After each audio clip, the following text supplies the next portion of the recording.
Hello, good morning. मैं Pankaj Sharma, YouTube channel maths with Pawan Rao पर एक बार आपको पढ़ाने हो वापस से अर्थमेटिक प्रोग्रेशन। दोस्तों, आज हमारी नंबर सिस्टम की अर्थमेटिक प्रोग्रेशन की एपी की ये लास्ट क्लास होगी, तो ध्यान से मेरी बात को सुनिएगा। लेकिन एक बार आगे हम लोग कंटिन्यू करें उससे पहले ये कंफर्म करिए कि ऑडियो और वीडियो दोनों आपको क्लियर है ना। फटाफट से सभी लोग एक बार जुड़ जाइए। वीडियो को आप शुरू में लाइक और शेयर करना चाहो एक बार कर सकते हो, और एक बार ये कंफर्म करिए कि सब कुछ क्लियर है ना, ऑडियो एंड वीडियो, ताकि हम लोग आगे क्लास कंटिन्यू करें। विकास जी कह रहे गुड मॉर्निंग, तो गुड मॉर्निंग। कुलदीप जी गुड मॉर्निंग। सभी को गुड मॉर्निंग, सभी को नमस्कार। दोस्तों, ये जो एपी की प्रैक्टिस हम लोग कर रहे थे, 20 क्वेश्चन हमने कल कर लिए थे। 10-15 के आसपास क्वेश्चन हम आज करेंगे। ये जो शीट है इसमें हम 5-7 क्वेश्चन ऐसे भी है जो आपके लेवल के बाहर के क्वेश्चन है, वह थोड़े हाई लेवल के क्वेश्चन है, तो वो भी मैं उनमें से 1-2 में करवाऊंगा, सारे में नहीं करवाऊंगा। लेकिन इसकी शीट टेलीग्राम पे कल डाल दी गई है, तो आप करना चाहो तो आप पूरे क्वेश्चन कर सकते हो। अदरवाइज यदि हम एनटीपीसी सीबीटी 2 की बात करें, तो जो क्वेश्चन मैं बोर्ड पे करा रहा हूँ उतना यदि आप कर जाते हो तो आपके लिए मोर देन सफिशिएंट है, आप इतना पढ़ जाइए। तो चलो ध्यान आगे अब बोर्ड पे देखिएगा। जब मैं क्वेश्चन स्क्रीन पर आपके सामने होगा तो मेरे से पहले आंसर देने की कोशिश आप करिएगा।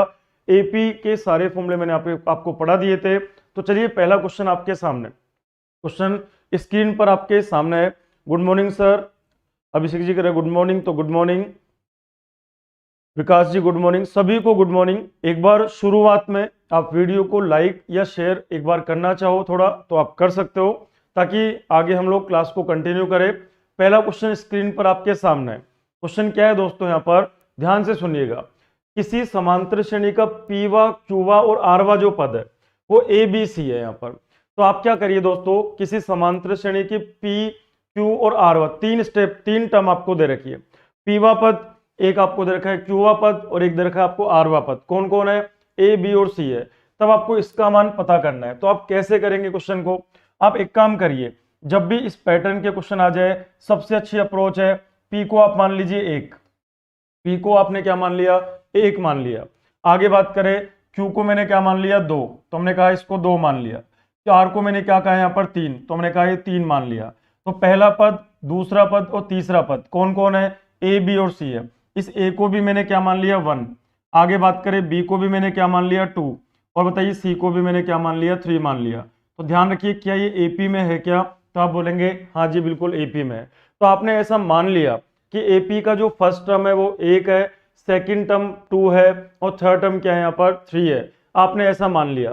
तो आगे आपसे क्या पूछा है? आगे आपसे बोल रहा है ए, आगे दे रखा है आपको क्यू माइनस आर, प्लस आगे आपको दे रखा है बी, फिर आगे दे रखा है आपको आर माइनस पी, तो हमने कहा आर माइनस क्या हुआ? पी। फिर आपको दे रखा है सी, तो हमने कहा यहाँ पर सी। फिर आपको दे रखा है पी माइनस क्या है यहाँ पर? क्यू। इसका मान आपको बताना है। तो वैल्यू पुट कर दीजिए। जब आप इसमें वैल्यू पुट करेंगे तो क्या बनेगा? ध्यान से सुनना। ए का मान कितना है दोस्तों? 1, तो मैंने कहा 1। आगे बताइए क्यू का मान कितना है? 2, तो हमने कहा 2। आर का मान कितना है? 3, तो हमने कहा 2 माइनस 3। प्लस आगे बात करो, बी का वैल्यू कितना है? 2, तो बी को हमने 2 जूम करा है। आर का मान कितना है? 3, तो हमने कहा 3 माइनस पी का मान कितना है? 1, तो हमने कहा 1, प्लस आगे सी का मान कितना है? 3, हमने कहा 3। पी का वैल्यू कितना है दोस्तों? 1 माइनस क्यू का वैल्यू कितना है? 2, तो हमने कहा यहाँ पर 2। ये काम आपने कर दिया। 2 में से 3 गया तो -1 इंटू 1 क्या -1 बनेगा क्या? 2 इंटू 2 क्या 4 बनेगा क्या? आगे 3 इंटू -1 क्या -3 बनेगा क्या?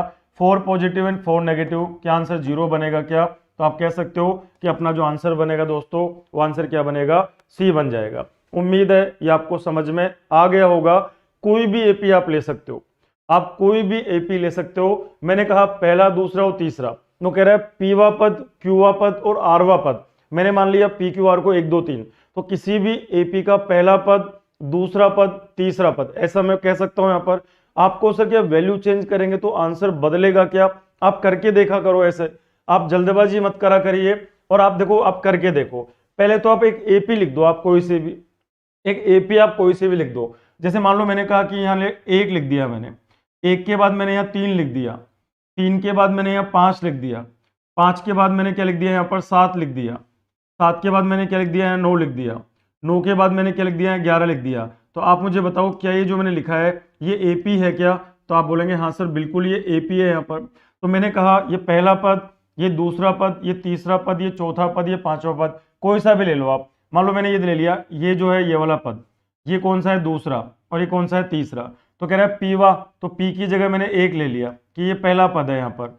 आगे बात करें क्यूवा, तो क्यू की जगह मैंने दो ले लिया, मान लो दूसरा पद है, तो ये दूसरा पद है यहाँ पर। और आगे आरवा, तो आर की जगह मैंने तीन ले लिए, तीसरा पद है। तो आप बताइए ये कौन सा पद है? पीवा पद, ये कौन सा है? क्यूवा पद, और ये कौन सा है? आरवा पद। अब बताओ पीवा जो पद है उसको आपने ए नाम दे रखा है, और आप बताओ क्यूवा जो पद है उसको आपने बी नाम दे रखा है, और बताइए आरवा जो पद है आपको उसने सी नाम दे रखा है। ऐसा ही तो कर रखा है आपने। तो अब की बार मैंने ये काम कर दिया। अब की बार मैंने क्या बोला? पहला पद, दूसरा पद और तीसरा पद एपी है। यहाँ पर किसी समांतर श्रेणी की बात हो रही है, तो आपका जो मन करे ना वो सीरीज आप एक बार लिख दीजिए। तो मैंने एक सीरीज लिख दी, लेकिन वो एपी होनी चाहिए, तो मैंने समांतर श्रेणी यहाँ पे लिख दिया। ये कह रहा है पीवा, क्यूवा और आरवा पद, इनकी बात कर रहा है। तो पी को मैंने एक मान लिया, क्यू को मैंने दो मान लिया, आर को मैंने तीन मान लिया। तो ये पहला पद, ये दूसरा पद और ये तीसरा पद। पहला पद कौन है? ए, दूसरा पद कौन है? बी, और तीसरा पद कौन है? सी। तो ए बी सी की वैल्यू आपके पास है। चलो इसमें वैल्यू पुट करके देखो, ये कौन है? ए, आगे बात करें क्यू माइनस आर, प्लस आगे बात करें ये कितना बनेगा? बी, आगे बात करो आर माइनस पी, प्लस और आगे बात करें यहाँ पे कौन है? सी, आगे कौन है? P minus Q. करके देखिए कि आंसर क्या आएगा। तो आप देखोगे कि आंसर क्या बनेगा दोस्तों? 0 बनेगा। चलो आगे शुरू करते हैं। ए की वैल्यू रखिए, ए का वैल्यू जब रखेंगे हम लोग तो ये बनेगा 1। आगे क्यू माइनस आर, क्यू कितना है हमारे पास में? 2। भाई ए का वैल्यू तो 1 है, क्यू का वैल्यू कितना है? 2। आगे माइनस आर का वैल्यू कितना है? 3, तो मैंने -3 यहाँ पे करा, प्लस आगे बी का मान कितना है दोस्तों? 3। आगे बताइए आर का मान कितना है? 3, माइनस पी का मान बताइए कितना है यहाँ पर? 1, कि यही बनेगा क्या? प्लस आगे सी का मान बोलिए कितना है? 5, तो हमने कहा यहाँ पे 5। आगे बताइए पी का मान कितना है? 1, तो हमने कहा 1, माइनस क्यू का मान कितना है? 2, तो हमने कहा यहाँ पर 2। सोल्व करिए, 2 में से 3 गया तो -1, -1 इंटू 1 क्या? -1 बनेगा क्या? 3 इंटू 2 क्या? 6 बनेगा क्या? और आगे -5 आएगा, क्या आंसर 0 आ जाएगा क्या? आप कुछ भी मान के देखिए, अपना जो आंसर बनेगा दोस्तों वो आंसर क्या बनेगा? यहाँ पर 0 बन जाएगा। उम्मीद है आपको ये चीज समझ में आ गई होगी। चलिए अगला क्वेश्चन करके बताइए। अगला जो क्वेश्चन है आपके सामने क्वेश्चन नंबर 37। ये ध्यान रखिए कुछ क्वेश्चन मैं आज स्किप करूंगा क्योंकि हम इसको कंप्लीट करवाएंगे। शीट आपको प्रोवाइड करवा दी जाएगी, आप उसमें से करिएगा। फिर भी कोई क्वेश्चन आपसे नहीं होता है तो आपको मैं सॉल्यूशन डलवा दूंगा इसके, तो आप सॉल्यूशन देख के आराम से कर लीजिएगा। सीरीज क्या है ध्यान से सुनना।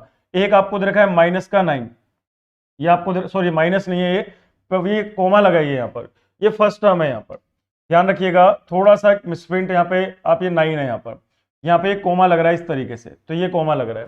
देखो क्या है सीरीज हमारी, एक टर्म यहाँ पे छूटी हुई है, एक आगे आपको दे रखा है 9, तो ये दे रखा है आपको 9 के आगे कोमा, फिर आपको एक और ब्लैंक है यहाँ पर, फिर आगे कोमा, फिर आगे एक और खाली जगह है, फिर यहाँ पे कोमा, और फिर आगे कौन है यहाँ पर 30, और आगे आप इस तरीके से चले जा रहे हो, आगे आप इस तरीके से चले जा रहे हो। ये जो सीरीज है दोस्तों, ये सीरीज किस में दे रखी है आपको? एपी में दे रखी है। सुनिएगा बात को, आंसर मेरे से पहले निकालने की कोशिश करिए। ये एक सीरीज है यहाँ पर, समांतर श्रेणी है यहाँ पर, ये एपी में है यहाँ पर। आप मुझे बताइए पहली टर्म क्या है? नहीं मालूम। दूसरी टर्म क्या है? 9। तीसरी टर्म क्या है? पता नहीं है। चौथी टर्म क्या है? पता नहीं है। पांचवी टर्म कितनी है? 30। आगे आपको बोला 30 के बाद क्या अंक आएगा, आपसे बोला कि 30 के बाद क्या आएगा, 30 के आगे क्या आएगा। ध्यान से सुनना दोस्तों, ये एपी की बात हो रही है। आप मुझे इतना सा बता दो कि ये कौन सी टर्म है? पहली टर्म है, तो ये हो गई फर्स्ट टर्म। आगे बताओ ये कौन सी टर्म है? तो आप बोलोगे हाँ ये सेकंड टर्म। आगे बताओ यहाँ पे कौन आएगा? तो आप बोलोगे सर ये आएगी थर्ड टर्म, तो ये आएगा तीसरा पद आएगा यहाँ पर। आगे बताओ यहाँ पे क्या आएगा? तो आप कहोगे सर ये चौथा पद है। आगे बताओ ये क्या है यहाँ पर? आप कहोगे सर ये पांचवा पद है। और आगे बात करें तो छठा पद आपको पता करना है। कैसे करेंगे आप समझ गए होंगे। आप मुझे बताइए किसी भी एपी की जब हम बात करेंगे तो पहला पद क्या होता है? ए। आगे दूसरा पद क्या होगा? ए प्लस डी। आगे बताइए तीसरा पद क्या होगा? ए प्लस 2d, यही तो पढ़ाया था मैंने आपको। आगे बताइए चौथा पद क्या होगा? ए प्लस क्या होगा यहाँ पर? 3d। और आप बताइए पांचवा पद क्या होगा? ए प्लस क्या होगा? 4d। तो आपको एक तो पांचवा पद दे रखा है और एक आपको कौन सा दे रखा है? दूसरा पद आपको दे रखा है। तो दोनों को सोल्व करके ए और डी का मान निकाल सकते हैं क्या? तो आप बोलेंगे बिल्कुल निकाल सकते हैं। आप मुझे बताइए दोस्तों, ए प्लस 4d जो है यहाँ पर, ए प्लस 4d का जो वैल्यू है क्या वो 30 के बराबर है क्या? और आगे बात करें ए प्लस डी, क्या ए प्लस डी की जो वैल्यू है क्या वो 9 के बराबर है क्या? आगे जब आप इसको सोल्व करेंगे तो आप मुझे बताइए, ए से ए तो कट जाएगा घटाओगे तो क्या बचेगा हमारे पास? 4 में से डी गया तो क्या 3d बचेगा क्या? 3d का मान आएगा 21, तो क्या d का वैल्यू 7 आ जाएगा क्या? तो आप बोलेंगे बिल्कुल सर, d का वैल्यू 7 यहाँ पर आ जाएगा। उम्मीद है ये बात आपको समझ में आ गई होगी। अब बताओ d का मान यदि 7 है तो क्या a का मान 2 आ जाएगा क्या? तो आप बोलेंगे हाँ सर बिल्कुल a का मान क्या आ जाएगा? 2 आ जाएगा। अब आप बताइए कि पहले वाली जो टर्म है, पहले वाली जो टर्म है a का मान कितना मिल गया? 2, और ये कितना है हमारे पास? 9, तो 9 और d का मान कितना है? 7। 9 में 7 ऐड करो कितना बनेगा? 16। 16 में 7 ऐड करो कितना बनेगा? 23। 23 में 7 ऐड करो कितना बनेगा? 30। 30 में 7 ऐड करो कितना बनेगा? 37। तो आप मुझे बताइए कि हमारा जो लास्ट टर्म है वो 30 के बाद में जो नंबर आएगा क्या वो 37 आएगा क्या? तो हमारा जो आंसर बनेगा दोस्तों वो आंसर क्या बनेगा? 37 बन जाएगा। ऐसा क्वेश्चन आने के चांसेज है कि आपको कुछ दो टर्म आपको दे देगा और आपको ये क्या करेगा, बीच में कुछ स्पेस मिस कर देगा। जैसे इसको मैंने ए कह दिया, इसको मैंने बी कह दिया, इसको मैंने सी कह दिया, इनमें कुछ मिसिंग कर देगा और मिसिंग का आपको पता करना होगा कि इस जगह पे कौन सा नंबर आएगा। तो ध्यान रखिएगा, एपी के बारे में सारी चीजें मैंने आपको पढ़ा रखी है, अभी हम सिर्फ और सिर्फ प्रैक्टिस कर रहे हैं। तो उम्मीद है ये चीज आपको समझ में आ गई होगी। चलिए अगला क्वेश्चन आप करने की कोशिश करिएगा और आंसर बताइए कि आंसर क्या बनेगा। क्वेश्चन नंबर 36 अच्छा क्वेश्चन है। यदि किसी समांतर श्रेणी का प्रथम पद तो दे रखा है 7 और अंतिम पद दे रखा है -15 और यदि श्रेणी का योग कितना है -48, तो श्रेणी में कुल पदों की संख्या ज्ञात करो। एन पता करना है आपको कि बताइए सीरीज जो है उस सीरीज में टोटल कितने नंबर है, आपको ये पता करना है, कितने टर्म है आपको ये पता करना है। आंसर बताइए कि आंसर क्या बनेगा। क्वेश्चन आपके सामने है। क्वेश्चन क्या है दोस्तों कि यदि किसी समांतर श्रेणी का प्रथम पद क्या है? 7 है, अंतिम पद क्या है? -15 है। यदि श्रेणी का योग -48 है तो श्रेणी में कुल पदों की संख्या ज्ञात करो। नंबर ऑफ टर्म्स आपको बतानी है। देखते हैं आप में से कौन इसका आंसर बताता है। बताइए आंसर क्या बनेगा। सर मैंने आईएएस की कोचिंग की है, क्या मैं आपके इंस्टीट्यूट में पढ़ा सकता हूं क्या? मैं यूपी से हूं, मैं राजस्थान आ सकता हूं क्या? Please answer. अभी देखो, अभी ये सीजन नहीं होता है बच्चा, अभी बच्चा है ना, अभी कॉलेज के एग्जाम वगैरह चल रहे हैं या और भी खेती बाड़ी के अभी काम होता है, तो महीने भर बाद एक बार आप अप्रोच करिएगा। महीने भर बाद हमें जरूरत पड़ती है, अभी जरूरत नहीं है, महीने भर बाद में। चलिए आगे हम बात करते हैं, ध्यान से सुनिएगा, आंसर निकालने की कोशिश करिए। अभी तक किसी का भी आंसर नहीं आया है तो ध्यान से देखिएगा कि आंसर, अच्छा 12 आया आंसर। 12 आंसर संजय जी बोल रहे, कुलदीप जी बोल रहे, दिनेश प्रजापति जी, आशीष जी 12। बिल्कुल आप एक बार चेक करते हैं हम लोग। यदि आप इस क्वेश्चन को कर पा रहे हो दैट मीन्स अब आपका कॉन्सेप्ट इंप्रूव हुआ है कहीं ना कहीं जाके। तो देखना ध्यान से, यदि किसी समांतर श्रेणी का प्रथम पद 7 है, प्रथम पद का मतलब क्या हुआ दोस्तों? ए का मान दे रखा है आपको। प्रथम पद क्या होता है? ए का मान 7 आपको दे रखा है। अंतिम पद क्या होता है? मैंने पढ़ाया था आपको, अंतिम पद क्या होता है? टीएन, ए प्लस n-1 इंटू क्या हुआ? डी। अंतिम पद यही होता है क्या? मैंने आपको पढ़ाया था ना, किसी भी जीपी का, किसी भी एपी का, मैंने कहा ये फर्स्ट टर्म, ये T2, ये T3, ये T4, आगे लास्ट में जाके क्या बना? Tn, यही तो बनेगा। तो पहला पद क्या होगा? ए, दूसरा पद क्या होगा? a प्लस डी, तीसरा पद क्या होगा? a प्लस 2d, चौथा पद क्या होगा? a प्लस 3d, तो लास्ट में जाके ये पद क्या होगा? a plus n-1 into D बनेगा ना।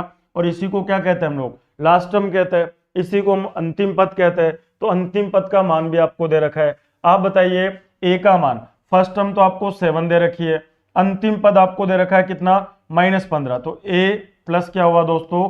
n-1 इंटू क्या है? डी बराबर क्या? -15 आपको दे रखा है क्या?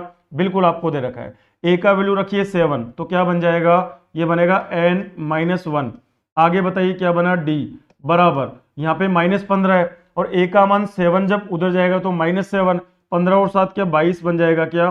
तो बोलेंगे 22 किस में आएगा? यहाँ पर नेगेटिव में। तो a का मान तो 7 आपको दे रखा है, n-1 इंटू डी बराबर -22 आपने फाइंड आउट कर लिया। आगे पढ़ो, यदि ये कह रहा है कि श्रेणी का योग कितना है हमारा? -48 है। तो बताओ सम का फॉर्मूला क्या होता है? तो सम का फॉर्मूला क्या होता है दोस्तों? n/2 आगे बात करें 2a प्लस क्या होता है n-1 इंटू क्या होता है d। और आप बताइए ये जो सम है वो आपको किसके बराबर दे रखा है? ये -48 के बराबर आपको दे रखा है। सोल्व करते हैं इसको हम लोग। जब आप इसको सोल्व करेंगे तो ये बनेगा n/2, तो हमने कहा n/2 आगे 2a का मान, a का मान 7 है तो 7 इंटू 2 क्या 14 बनेगा? क्या बिल्कुल 14 बनेगा।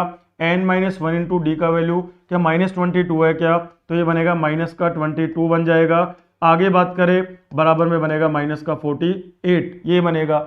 आगे बताओ -22 m प्लस 44 क्या माइनस का 8 बनेगा? क्या माइनस का 8 और डिवाइड बाई 2 तो माइनस का 4n बनेगा बराबर में क्या -48 बनेगा। क्या नेगेटिव से नेगेटिव गया तो क्या n का वैल्यू 12 बन जाएगा क्या? और आपसे यही पूछ रहा है कि नंबर ऑफ टर्म्स कितनी है, तो हम कह सकते हैं दोस्तों कि अपना जो आंसर बनेगा वो आंसर क्या बनेगा? 12 बनेगा। बिल्कुल करेक्ट आंसर है उत्तम जी, बिल्कुल सही आंसर है, बिल्कुल सही आंसर है, बिल्कुल सही आंसर है।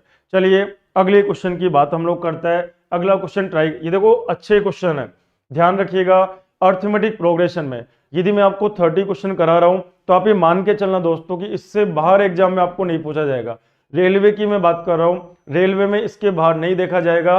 और भी एग्जाम्स है उसमें थ्योरेटिकल पार्ट की मैं बात करूं तो एपी में थ्योरी इतना ही होता है। आगे बात करें हम लोग, एक मीन और होता है जो लास्ट में मैं बात करूंगा। आगे बात करें क्वेश्चन नंबर 35, ट्राई करके बताइए आंसर क्या बनेगा। यदि किसी समांतर श्रेणी के प्रथम 4 पदों का योग 70 है तथा अगले 4 पदों का योग 150 है तो बताइए कि सार्वंतर कितना होगा। डी का मान आपको पता करना है। ध्यान रखना योग दे रखा है, योग दे रखा है। देखो ये क्या कह रखा है T1 और ये कौन है T2, ये कौन है T3, ये कौन है T4, ये कौन है T5, ये कौन है T6, ये कौन है T7 और ये कौन है T8। मैंने 8 टर्म यहाँ पे लिख दी। ये कह रहा है यदि किसी समांतर श्रेणी के प्रथम 4 पदों का योग, प्रथम 4 पद क्या यही है क्या? तो प्रथम 4 पद यही है यहाँ पर, इनका जो सम है यहाँ पर वो तो दे रखा है 70, ये तो आप दे रखा है 70 आपको। अतः अगले 4 पदों का योग, अगले जो 4 पद है, अगले 4 पद क्या यही है क्या? तो अगले 4 पद यही है यहाँ पर। अगले 4 पदों का जो योग है वो आपको दे रखा है 150, या आपको दे रखा है 150। तो ऐसा आपको कह रखा है। तो आप बताइए क्या मैं ऐसा कर सकता हूं क्या कि शुरुआत के जो 4 पद है मतलब S4, आप ऐसा कर सकते हो क्या कि 4 पदों का योग तो आपको 70 दे रखा है, तो मैंने साइड में लिख दिया इसको 1 2 3 और 4 पदों का योग तो 70 दे रखा है और अगले 4 पदों का 150। तो बताओ 4 पद तो ये और 4 पद ये, तो शुरू के 4 और अगले 4 क्या 8 पद हो गए क्या? तो 8 पदों का जो योग है क्या मैं ऐसा कर सकता हूँ 150 प्लस 70 क्या 220 बन जाएगा क्या? तो आप बोलेंगे हाँ सर बिल्कुल ऐसा कर सकते हैं। तो क्या 2 इक्वेशन यहां से बन जाएगी क्या? 4 पदों का योग 70 दे रखा है तो S4 की वैल्यू दे रखी है। अगले 4 पदों का योग, तो 4 पद तो ये और 4 पद ये क्या 8 पद हो गए क्या? तो 8 पदों का योग आपको कितना दे रखा है? 220 आपको दे रखा है। चलिए सोल्व करने की कोशिश करते हैं हम लोग। बताइए सम का फॉर्मूला क्या होता है? सम का फॉर्मूला मैंने आपको लिखवा रखा है, मैं एक बार दोबारा लिख देता हूं कि सम निकालने का फॉर्मूला क्या होता है n/2। आगे बात करें हम लोग 2a प्लस क्या बात करें हम लोग n-1 इंटू क्या d होता है क्या? आप बोलेंगे सर बिल्कुल यही होता है। तो अभी हमको 4 पदों का योग, तो बताओ n की जगह 4 रख दो आप, तो n की जगह 4 रख दीजिए आप, तो बनेगा n की जगह 4 डिवाइड बाई क्या होगा 2। आगे बात करें 2a, तो a का मान नहीं पता तो मैंने कहा 2a प्लस आगे n-1, n का मान कितना है 4, 4 में से गया तो 3 और क्या d बनेगा क्या? और बराबर में क्या बना दोस्तों यहाँ पर इनका सम 70 के बराबर है, तो आपने सोल्व कर लिया। आगे तो 4 को 2 से काटेंगे तो 2 आएगा, इस 2 से 70 को काटेंगे तो 35 आएगा। तो आप बताओ पहली इक्वेशन क्या बनेगी? 2a प्लस 3d का मान 35 के बराबर हो जाएगा क्या? ये हमारी क्या बन गई दोस्तों इक्वेशन नंबर 1 बन जाएगी। आगे बात करें 8 पदों का योग, 8 पदों का योग में n का मान 8 रखिए, तो n की जगह मैंने रखा 8/2। आगे मैंने क्या लिखा 2a, तो मैंने कहा 2a प्लस n-1, n का वैल्यू 8 है, 8 में से एक गया तो 7, d बनेगा क्या? आगे बताइए बराबर यहाँ पे क्या बनेगा 220 आएगा, तो बनेगा 220। सोल्व करते हैं इसको, 2 से काटेंगे 4 और 4 से जब 220 को काटेंगे तो क्या 55 आएगा, कितना आएगा 4 पंजो 20 और 4 पंजो 55 आ जाएगा, तो ये बनेगा 2a प्लस क्या बनेगा दोस्तों 7d क्या बराबर 55 बनेगा क्या? ये हमारी इक्वेशन नंबर 2 आ जाएगी। यदि 2 में से 1 को घटा दें हम लोग तो 2a में से 2a गया तो 0 और 7 में से 3 गया तो क्या 4d बनेगा क्या? और बताइए 4d का वैल्यू 55 में से 35 गया तो क्या 20 बनेगा क्या? तो बताइए d का जो वैल्यू बनेगा क्या वो 5 बनेगा क्या? तो हम कह सकते हैं कि d का वैल्यू 5 बनेगा। और यही पूछा है क्या? तो आपसे बिल्कुल यही पूछा है कि सर्वांतर कितना होगा, तो आंसर हमारा कितना बनेगा दोस्तों? 5 बनेगा। सर प्रॉफिट एंड लॉस कब स्टार्ट होगा? पहले हम एलसीएम एचसीएफ करेंगे नेक्स्ट वीक के अंदर, और एलसीएम एचसीएफ के बाद हम लोग शुरू करेंगे प्रॉफिट एंड लॉस, एसआईसीआई और स्टैटिक्स। ये 3 चैप्टर हमारे टारगेट पे रहेंगे। लेकिन एलसीएम और एचसीएफ करने के बाद में पहले हम लोग एपी आज हमारा पूरा हो जाएगा। जीपी में और एचपी में टाइम नहीं लगेगा, तो एचपी, जीपी, एपी, जीपी और एचपी ये पढ़ाने के बाद एलसीएम एचसीएफ, उसके बाद हम प्रॉफिट एंड लॉस की बात करेंगे। एग्जाम से काफी टाइम पहले आपकी चैप्टर्स हो जाएंगे, क्योंकि एग्जाम का अभी कोई नियरेस्ट डेट नहीं है। अभी हमारे पास पूरा अप्रैल पड़ा हुआ है ये, और आगे मई में तो थोड़ा बहुत टाइम हमको मिलेगा। तो आगे हम बात करते हैं, ध्यान से सुनिएगा नेक्स्ट क्वेश्चन की तरफ। उम्मीद है आपको समझ में आ गया होगा। 4 पदों का योग तो दोस्तों 70 है और अगले 4 का योग 150 है, तो अलग अलग करो क्योंकि आगे लंबा भी तो क्वेश्चन हो सकता है। तो आप ये अप्रोच से काम करेंगे, नहीं तो ऐसा भी कर सकते थे कि 4 पदों का योग क्या हो जाएगा और यहाँ पे अगले 4 का योग अलग अलग निकाल लेते। लेकिन आप करो कि शुरुआत के 4 पदों का योग, तो S4 का वैल्यू दे रखा है, अगले 4 पद का और दे रखा है। अब आपको सिर्फ अगले 40 पद का देता तो हम बोलेंगे 4 और 40 44 पद हो जाते।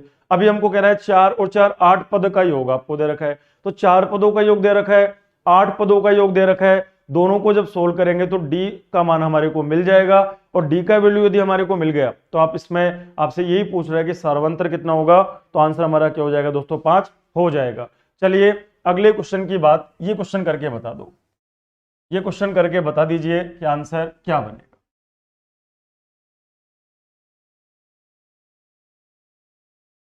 ये एन है, यहां पर ध्यान रखिएगा, ये थोड़ा सा मिसप्रिंट है ऑप्शन के अंदर, आप इसको ठीक कर लीजिएगा।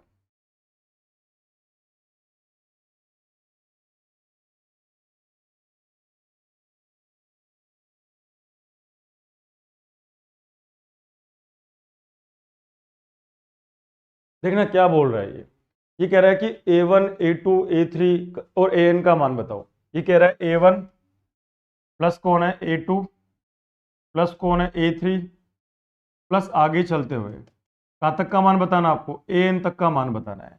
चलो बताना शुरू करते हैं, इनका सम आपको बताना है। अब बताओ आपको क्या दे रखा है? an का जो मान है, an का जो मान है वो कितना हो जाएगा? 3 - 4n हो जाएगा क्या? दे रखा है आपको, ये क्वेश्चन में गिवन है अपने को, ये क्वेश्चन में आपको दे रखा है दोस्तों कि an का मान इतना है यहाँ पर। तो आप बताइए a1 का मान कितना हो जाएगा?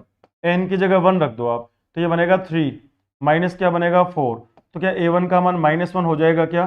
तो a1 की जगह मैंने -1 रख दिया, ये रहा -1। अब n का मान 2 रखो यहाँ पर, तो a2 का मान क्या हो जाएगा? तो a2 का मान क्या हो जाएगा? 3। आगे बताओ -4, क्या n का मान 2 है क्या आपकी बार? तो 4 दूनी 8 और 3, तो क्या माइनस का 5 आ जाएगा क्या? तो आप कह दोगे कि सर अगली वाली जो टर्म है क्या वो -5 हो जाएगी क्या? तो आप बोलेंगे बिल्कुल -5 हो जाएगी। और आगे निकालना चाहो निकालो, जरूरत नहीं है। a3 का मान निकालिए, तो a3 का मान क्या होगा? n की जगह 3 रखोगे, तो 3 - 4 गुणा क्या रखोगे? 3, तो 4 × 12 और ये 3, तो क्या माइनस का 9 बनेगा क्या? तो आप बोलेंगे हाँ सर, अगली टर्म माइनस का 9 बन जाएगा। आपको ऐसे n पदों का योग निकालना है, आपको ऐसे n पदों का योग निकालना है। मत निकालो n पदों का योग, आप तो 3 पदों का योग निकाल दो, आप तो 3 का या 2 का निकाल दो, आप तो 3 पदों का योग निकाल दो। तो आप मुझे बताइए कि 3 पदों का योग 9 और 5 14 के -15 बन जाएगा क्या? तो आप बोलेंगे हाँ सर -15 बन जाएगा। बताओ -15 कितने पदों का योग है? 3 पदों का योग है। तो देखो ऑप्शन में कौन -15 देगा? n का मान 3 रखने पर। तो बताओ n का मान 3 रखो यहाँ पर, तो 4 × 12, 12 में से 3 गया तो 9, और 9 तिया कितना बना? 27। तो ये तो हो ही नहीं सकता आंसर हमारा। आगे n का मान यहाँ पे रख के देखो, n का मान 3 रख के देखो, 3 दूनी कितना बनेगा? 6, और 6 में से 1 गया तो कितना बनेगा? 5, और n का मान 3 है, 5 तिया 15 माइनस में आ रहा है क्या? तो अपना जो आंसर बनेगा वो आंसर क्या बनेगा दोस्तों? बी ऑप्शन बन जाएगा। उम्मीद है चीजें आपको समझ में आ गई होगी। आंसर बी बिल्कुल करेक्ट है, बिल्कुल करेक्ट है, बिल्कुल करेक्ट है। तो हमने n पदों का योग निकालना, तो क्यों फॉर्मूला लगाओ? मैं 3 पदों का ही निकाल लो ना आप। हमने कहा पहला वाला पद ये रहा, आगे मैंने कहा दूसरा पद ये रहा, मैंने कहा तीसरा पद ये रहा, तो हमने कहा n, ऐसे n पदों का योग निकालना है, तो मैंने n को लिमिटेड कर दिया, मैंने 3 तक ही रोक दिया उसको, तो 3 पदों का योग यही तो होगा, तो ऑप्शन में n की जगह 3 रख दो आप, तो 3 पदों का योग -15 जो ऑप्शन आपको दे देगा वही मेरा आंसर बनेगा। यदि आप n पदों का योग निकालना चाहो निकाल लो, कैसे निकालेंगे, फॉर्मूला मेरे को पता ही है, फॉर्मूला क्या है हमारा, फॉर्मूला है हमारा n/2, आगे क्या है फॉर्मूला 2a प्लस क्या बनेगा n-1 इंटू क्या बनेगा d, लेकिन मत करिए ऐसा, टाइम खराब मत करिए। n का मान क्या है दोस्तों हमारा पता नहीं, n पदों का तो योग निकालना ही है, तो n/2 आगे चलते हैं, 2a, a का मान कितना है -1, तो -1 को 2 से मल्टीप्लाई करो तो -2 आएगा क्या, आगे प्लस n-1, d का मान कितना है, -5 में से माइनस करेंगे, माइनस का 1 तो -4 आएगा क्या, तो d का मान -4 आ जाएगा।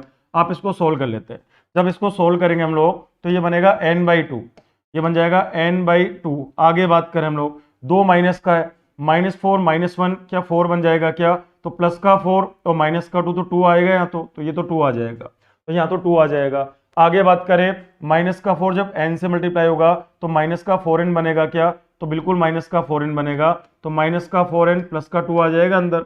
बताओ यही बनेगा क्या, आराम से देख लो एक बार कि यही बनेगा क्या, तो बिल्कुल यही बनेगा, 2 कॉमन लेके काट दो तो ये बनेगा n, अंदर बनेगा माइनस का 2n और क्या +1 बनेगा क्या, माइनस कॉमन ले लो तो माइनस का n, अंदर बन जाएगा 2n-1। बताइए ऐसा कौन सा ऑप्शन है, तो हमारा जो है बी ऑप्शन है। लेकिन इतना करने की जरूरत एग्जाम में आपको नहीं है, आप क्या कर सकते हो डायरेक्टली, हमने कहा an का मान आपको दे रखा है, ये रहा, n की जगह 1 रखो तो पहला पद, n की जगह 2 रखोगे तो दूसरा पद, n की जगह 3 रखोगे तो तीसरा पद, पहला पद दूसरा पद तीसरा पद, ऐसे में n पदों का योग निकालना है। मत निकालो n पदों का, आप n को 3 तक ही रोक दो या 2 तक ही रोक दो, तो मैंने इसको 3 पे रोक दिया, तो 3 पदों का योग कितना निकल कर आया, -15 निकल कर आया। ऑप्शन में n की जगह पे 3 रख दो, जो ऑप्शन आपको -15 दे देगा वही हमारा क्या हो जाएगा दोस्तों, आंसर बन जाएगा। उम्मीद है ये चीज आपको समझ में आ गई होगी। चलिए अगला क्वेश्चन करके बता दो कि आंसर क्या बनेगा। एक तो पहला पद बताना है और एक डिफरेंस बताना है।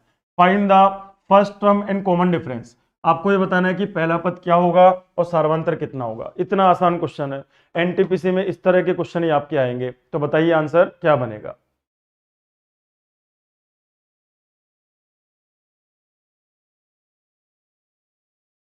बताइए आंसर, एस एन सम दे रखा है आपको, एस एन एन पदों का योग दे रखा है ना, सम ऑफ nth टर्म आपको दे रखा है, एन पदों का योग एस एन कितना दे रखा है आपको, ध्यान से सुनना, ये दे रखा है n² प्लस क्या है दोस्तों यहाँ पे 4n, ये आपको दे रखा है 4n, यही है हमारे पास में।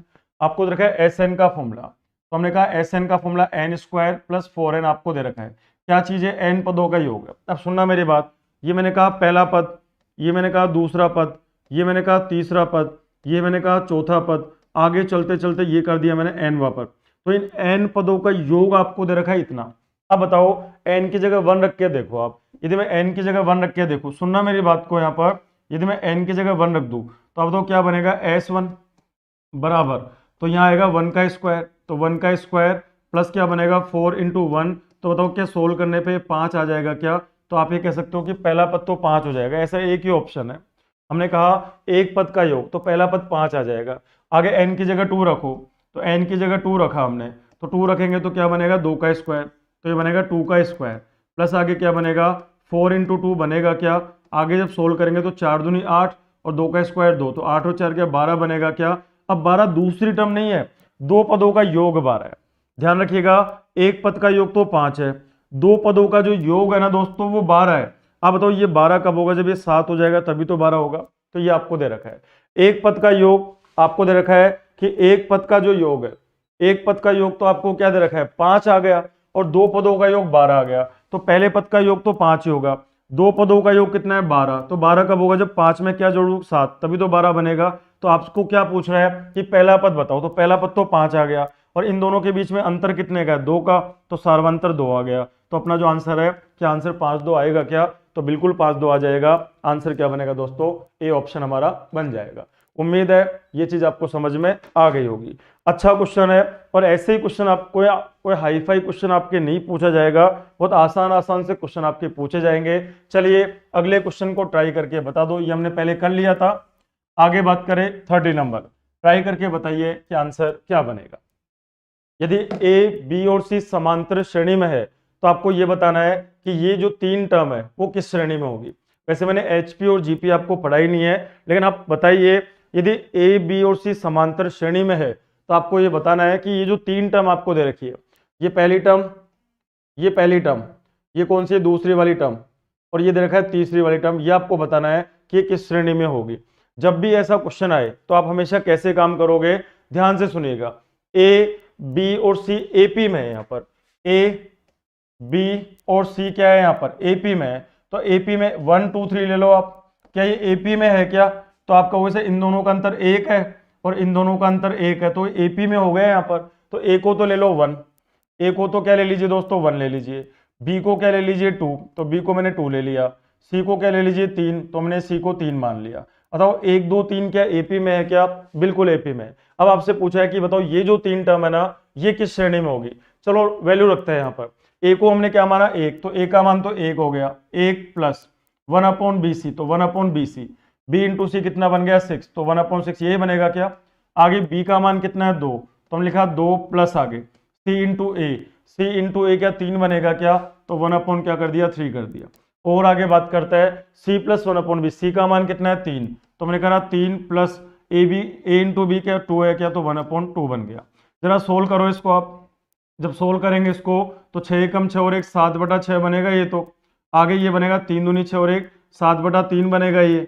आगे बात करें 3 दूनी 6 और 1 7/2 बनेगा ये। तो आप बताओ क्या ये जो सीरीज चल रही है क्या ये एपी में है क्या, ये आपको चेक करके बताना है कि ये एपी में है या नहीं है। तो आप बताओ एपी में है क्या, तो अंतर चेक करो, इस वाली टर्म में से इसको घटाइए आप, तो अंतर चेक करो, अंतर यदि बराबर है तो एपी में, अदरवाइज एपी में नहीं होगी।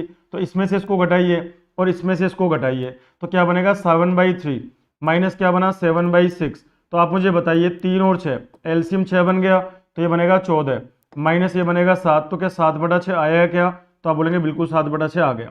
इधर बात करते हैं हम लोग 7/2 में माइनस क्या करा 7/3 कर दिया, एलसीएम कितना बना 6, तो 2 तिया 6 तो 7 तिया 21 बनेगा, माइनस 3 दूनी 6 तो 7 दूनी 14 बनेगा। क्या 7/6 आ गया क्या, इधर भी ये अंतर भी 7/6 और ये अंतर भी 7/6 दोनों बराबर है। इसका मतलब ये जो है किसके अंदर है यहाँ पर एपी में। तो आप ये कह सकते हो यदि कोई ऐसा क्वेश्चन आपके सामने आ जाए तो आप अज्यूम करके देखा करो कि आंसर हमारा क्या बनेगा। उम्मीद है ये आपको चीजें समझ में आ गई होगी। जब भी कोई ऐसा क्वेश्चन आए तो आप मान लिया करो और मान के आप आंसर बता सकते हो। चलिए ऐसा ही एक क्वेश्चन मैं आपको दे रहा हूं, आप ट्राई करके बताना कि आंसर क्या बनेगा। यदि ए बी और सी समांतर श्रेणी में, इंग्लिश में मत पढ़ना, इंग्लिश में प्रूव की बात होगी, आपको दे रहा है हिंदी में पढ़िए क्वेश्चन को। यदि क्वेश्चन इस तरीके से एग्जाम में आएगा, आप इसको एक बार इंग्लिश में मत पढ़िएगा, हिंदी में पढ़िएगा, क्योंकि इंग्लिश में तो आंसर बता ही रखा है इसका।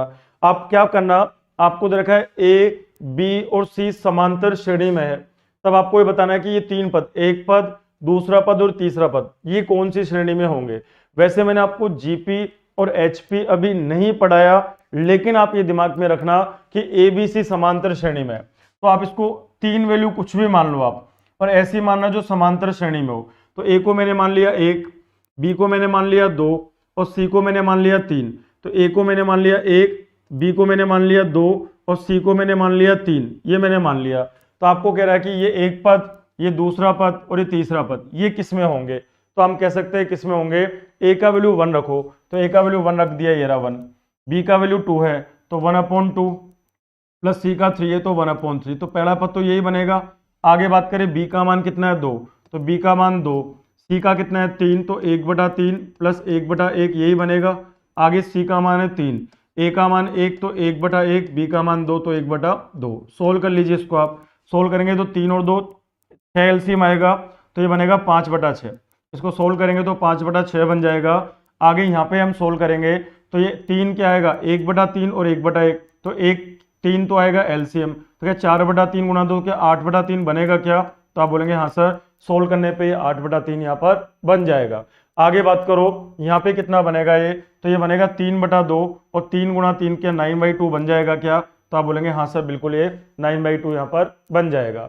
आगे बात करें अंतर निकाल के देखो इनका, आप बताइए इस वाली टर्म में से जब मैं इस वाली टर्म को घटाऊंगा और इस वाली टर्म में से जब मैं इस वाली टर्म को घटाऊंगा, अंतर चेक करो 8 - 3 और -5 बटा कितना है यहाँ पर 6, तो एलसीएम कितना आएगा 6, तो 3 दूनी कितना बनेगा 6, तो 8 दूनी कितना बना 16 में से 5 गया, तो क्या 11/6 आ जाएगा क्या? तो आप बोलेंगे हाँ सर बिल्कुल ये 11/6 यहाँ पर आ जाएगा। इधर अंतर निकाल के देखो 9/2, आगे बताइए माइनस क्या बनेगा 8/3, यही बनेगा क्या? तो ये बनेगा 9 × 27, ये बनेगा 8 दूनी 16, 27 में 16 गया तो क्या 11/6 आ जाएगा क्या? क्या ये दोनों अंतर बराबर है क्या? तो आप कह सकते हो कि ये किस में होगा, यहाँ पर एपी में होगा। ध्यान रखिएगा कई बार ऐसा क्वेश्चन एग्जाम में पूछ लिया जाता है, जब भी कोई ऐसा क्वेश्चन एग्जाम में आए तो ध्यान रखना आप हमेशा इस तरीके से काम यहाँ पर कर सकते हो। ऐसा और आगे हम बात करेंगे, ऐसे काफी सारे क्वेश्चन बन सकते हैं, ऐसे बहुत सारे क्वेश्चन बन सकता है। चलो आगे बात करते हैं अगले क्वेश्चन की तरफ। 29 भी ऐसा ही क्वेश्चन है, 29 में भी वही है, एबीसी एपी में है, तो आपको बताना है कि ये 3 टर्म किस में होगी। आप सोल्व करके देखना, ये तीनों टर्म भी एपी में होगी। और अभी मैंने जीपी और एचपी पढ़ाया नहीं है तो मैंने क्वेश्चन डाले भी नहीं है, तो इसमें भी वही तरीका है, ए का मान 1, बी का मान 2, सी का मान 3 मानिए और इनका अंतर निकाल के देखो बराबर आएगा तो हम कह सकते हैं कि किस में होगी, यहाँ पर एपी में होगी। ध्यान रखिए दोस्तों, यदि कोई भी 3 टर्म एपी में, मैं आपको ऐसे बोलूं एक तो एक्स है, एक मैंने कहा वाई है और एक मैंने कहा यहाँ पर जेड है, 3 टर्म है यहाँ पर, और यदि मैं कहा कि तीनों एपी में है, यहाँ पर काम आता है, ध्यान रखना ये ट्रिग्नोमेट्री वगैरह में भी काम आता है। यदि आपको ऐसा बोल दिया जाए कि 3 टर्म एपी में है, एक टर्म कौन सी है एक्स, एक टर्म कौन सी है वाई और एक टर्म कौन सी है जेड, यदि आपको एग्जाम में ऐसा बोला जाए कि एक्स वाई और जेड तीनों अर्थमेटिक प्रोग्रेशन में है, तो अर्थमेटिक प्रोग्रेशन का मतलब क्या होता है कि इन दोनों का जो अंतर होगा, अगली वाली टर्म में से y में से x घटा दो तो y माइनस एक्स कर दिया मैंने, z में से y घटा दो तो z माइनस वाई कर दिया मैंने, तो ये अंतर बराबर होना चाहिए AP के अंदर। y को इधर लेके आओ तो क्या बनेगा 2y, आगे बात करें बराबर, ये उधर जाएगा क्या बनेगा x प्लस क्या बनेगा z बनेगा। आप बताओ ये जो y है बराबर क्या बनेगा x प्लस z/2 बनेगा क्या? तो आप बोलेंगे बिल्कुल बनेगा। ध्यान रखिएगा ये जो बीच वाली टर्म होती है ना y, इसको हम कहते हैं अर्थमेटिक मीन, इसको हम कहते हैं AM अर्थमेटिक मीन, हिंदी में कहते हैं समांतर माध्य, इसको हम कहते हैं यहाँ पर समांतर माध्य। अभी क्वेश्चन आएगा इसका, इसको हम समांतर माध्य कहते हैं। किसका समांतर माध्य? ये x और z का है यहाँ पर। तो ध्यान रखना x और z जो है ना, इन दोनों का जो अर्थमेटिक मीन होगा वो अर्थमेटिक मीन क्या होगा, y होगा।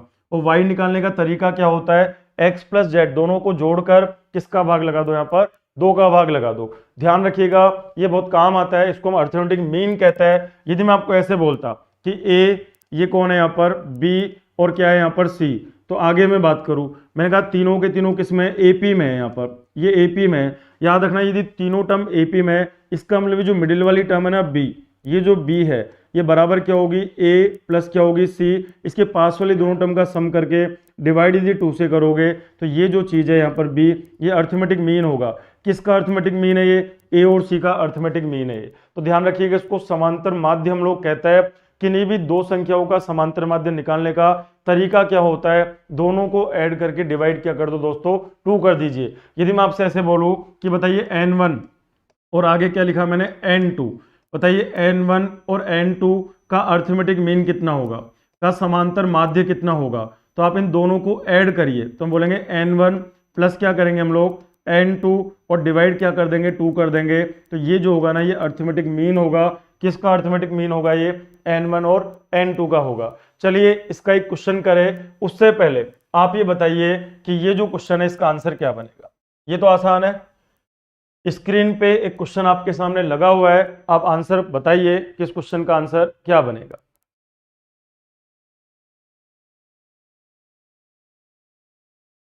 फटाफट बताइए इस क्वेश्चन का आंसर क्या बनेगा।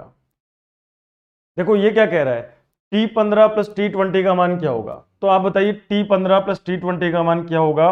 तो 15 और 10, 15 और 20 25 35 बन रहा है क्या, तो 10 और 15 25 ये तो हो नहीं सकता, 20 और 30 50 ये भी नहीं हो सकता, 25 और 10 ये बिल्कुल होगा, 5 और 7 12 नहीं हो सकता। क्या मतलब है इसका सुनना, T15 तो T15 मतलब 15 15वीं टर्म, 15th टर्म प्लस आगे ये कौन है T20 मतलब 20वीं टर्म। जब आप इसको सोल्व करेंगे तो क्या बनेगा सुनना, 15वीं टर्म क्या होगी a प्लस क्या बनेगा 14d, यही बनेगा यहाँ पर, प्लस आगे 20वीं टर्म क्या बनेगी a प्लस क्या बनेगा 19d, क्या यही बनेगा क्या? भाई फॉर्मूला क्या पढ़ा था हमने, Tn का फॉर्मूला क्या होता है, आप बोलोगे सर टी एन का फॉर्मूला होता है ए प्लस आगे एन माइनस वन इंटू क्या डी होता है क्या, तो ये हमारा टी एन का फॉर्मूला होता है। तो एन की जगह मैंने क्या रख दिया 15, तो ये आ जाएगा, और एन की जगह मैंने क्या रख दिया 20, तो ये आ जाएगा। सोल्व करो कितना बनेगा, ए और ये 2a बनेगा क्या, तो ये बनेगा 2a प्लस 19 और 14 क्या 33 बनेगा क्या, तो ये बनेगा 33d। अब ये कह रहा है कि बताओ ये किसके बराबर होगा। अब मैंने कहा कि इसके बराबर क्यों कर दिया सर आपने, इस ऑप्शन को देखिए ध्यान से। इस ऑप्शन में ये कौन है T25, आगे बात करें प्लस ये कौन है T10 आपको दे रखा है। n का मान 25 रख के देखो इसके अंदर, तो क्या बनेगा, ये बनेगा a प्लस 24d बनेगा क्या, आगे यहाँ पे a प्लस 9d बनेगा क्या, तो आप ये कह सकते हो यहाँ पर a और ये कितना बन गया 2a, और 24 प्लस 9 क्या बनेगा 33, तो ये 33d, तो यही हमारा आंसर बनेगा क्या। तो दोनों मैच हो रहा है ना, देखो ये दोनों बैलेंस है यहाँ पर, तो अपना जो आंसर बनेगा वो आंसर क्या बनेगा, सी बन जाएगा। फॉर्मूला समझ नहीं आया, मैंने सारे फॉर्मूले प्रूव करवा रखे हैं, आप आराम से इसको पढ़ सकते हो। एपी का मतलब क्या होता है कि पदों के बीच में अंतर बराबर होना चाहिए। अभी भी मैंने आपको क्या पढ़ाया, एग्जाम में क्वेश्चन आ जाएगा कि साइन कोस और टेन एपी में है, आपको बोलेगा ए बी और सी एपी में है, आपको बोल दे, मान लो ऐसे बोल दिया जाए कि एक कौन है यहाँ पर बी और एक कौन है सी, ये तीन टर्म किसमें है दोस्तों, एपी में दे रखी है, आपको समांतर श्रेणी में दे रखी है। तो ये यदि आपको ऐसा बोल दिया जाए कि तीन पद समांतर श्रेणी में, इसका मतलब इन दोनों के बीच का अंतर और इन दोनों के बीच का अंतर क्या बराबर होना चाहिए क्या, क्योंकि समांतर श्रेणी में अंतर बराबर होता है। तो b में से a को घटाओ आप, तो b में से a को घटाए तो ये अंतर, और c में से b को घटाओ तो ये वाला अंतर क्या बराबर होना चाहिए क्या, तो आप कहोगे यहाँ से बिल्कुल बराबर होना चाहिए। तो b को इधर लेके आ जाओ तो b प्लस बी क्या 2b बन गया क्या, और a को उधर ले जाओ तो माइनस उधर जाके प्लस हो जाएगा, तो a प्लस सी बन जाएगा क्या, ये जो b है ना ये बराबर क्या बन गया a प्लस सी अपॉन क्या 2 बन जाएगा क्या। तो ध्यान रखिएगा यदि कोई भी तीन टर्म एपी में है तो मिडिल वाली जो टर्म है वो निकालने का तरीका क्या होता है, दोनों टर्म को ऐड करके 2 कर दो। यहाँ पे मैं ऐसे भी कह सकता हूँ कि b जो है ना ये b अर्थमेटिक मीन है, ये समांतर माध्य है। किसका समांतर माध्य है ये, तो आप कह दोगे a और c का, तो हम बोल देंगे a और c का, तो a और c का समांतर माध्य कौन है, यहाँ पर b है। तो बोलेंगे समांतर माध्य निकालने का तरीका क्या होता है, ये दोनों को जोड़ के किसका भाग लगा दो, यहाँ पर 2 का भाग लगा दीजिए।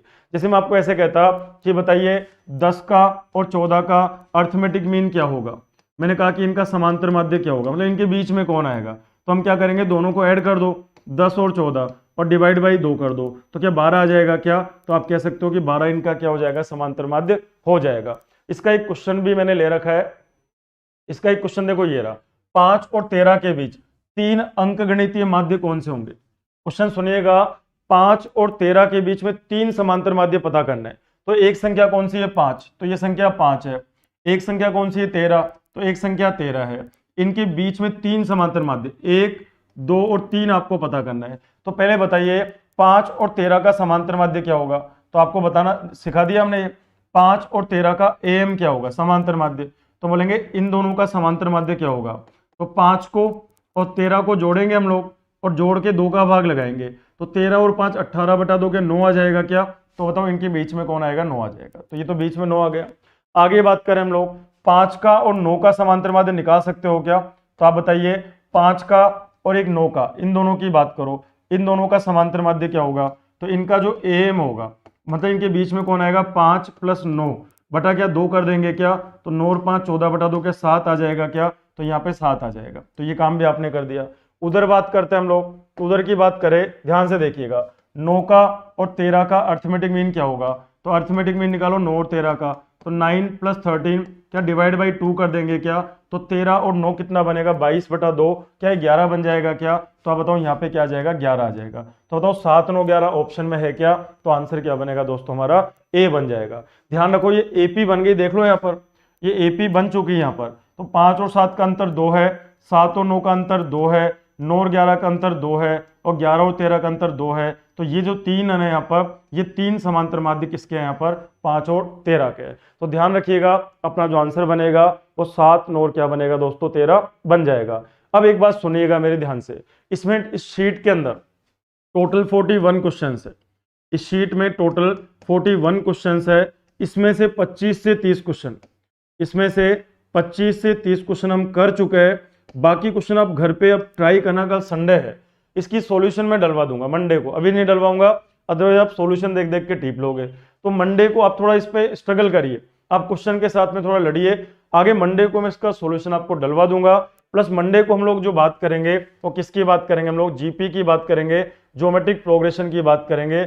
आज हम क्लास यहीं पे खत्म करेंगे, थोड़ा 5-10 मिनट हम जल्दी छोड़ रहे हैं कुछ काम होने की वजह से।